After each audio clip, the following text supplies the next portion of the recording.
The cost accounting methodology you use is critical to having the correct information for sound decision-making. The following is a comparison of the RCC and activity-based RVU methods. These are actual results from one of our clients that moved from the RCC approach to the activity-based RVU approach. Upon completion of the cost study process and the implementation of our eSimon cost accounting system, we created the following analysis. This clearly shows the impact of the activity-based RVU methodology. Our first example highlights a couple of departments that participated in the cost study process. It focuses on the summarized variable labor cost component and shows the results before and after the cost study process was implemented. The original labor cost per unit in the purple RCC column shows that all procedure codes, including time charges, supply charges, and equipment charges, received a labor cost. This highlights the flaw of the RCC approach. Ideally, only procedure codes that actually had labor cost associated with them would receive a labor allocation, as was done using the activity-based RVU approach shown in the orange column.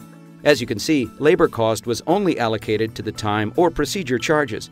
Nothing was allocated to the equipment or supply charges. This is the same example with an analysis of the variable supply cost component. Again, you can see that the RCC methodology allocated supply cost to all the procedure charge codes, whereas the activity-based RVU approach did not, resulting in some substantial changes in the supply cost. In summary, this slide shows the total cost analysis, which includes fixed cost and indirect overhead cost. Comparing the percent change between the two methodologies, you can again see some pretty significant shifts in cost between procedure charge codes. The 82% increase comes to nearly $750,000, and even a 29-cent per unit change at 1.3 million units means roughly $377,000.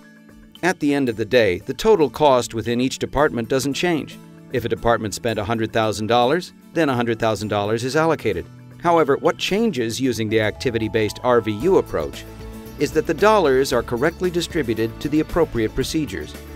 As these departmental procedure costs get attached to the patients that utilize them, and the patients get rolled up into physicians and service lines, the impact of this cost accounting becomes profound.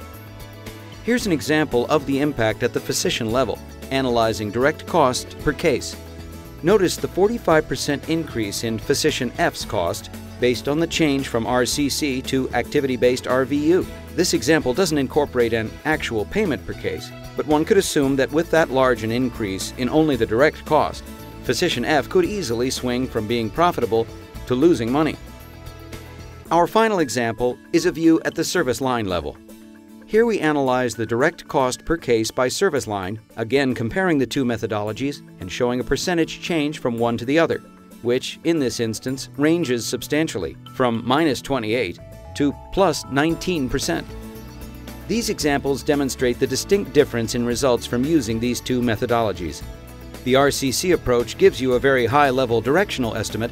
However, when you drill down into the details, the accuracy quickly falls apart. Our activity-based RVU approach provides accurate and supportable cost information, which one can confidently use to make decisions. For information on our professional cost accounting software and services, please call us at 847-960-3149 or visit us online at NOMISe.com.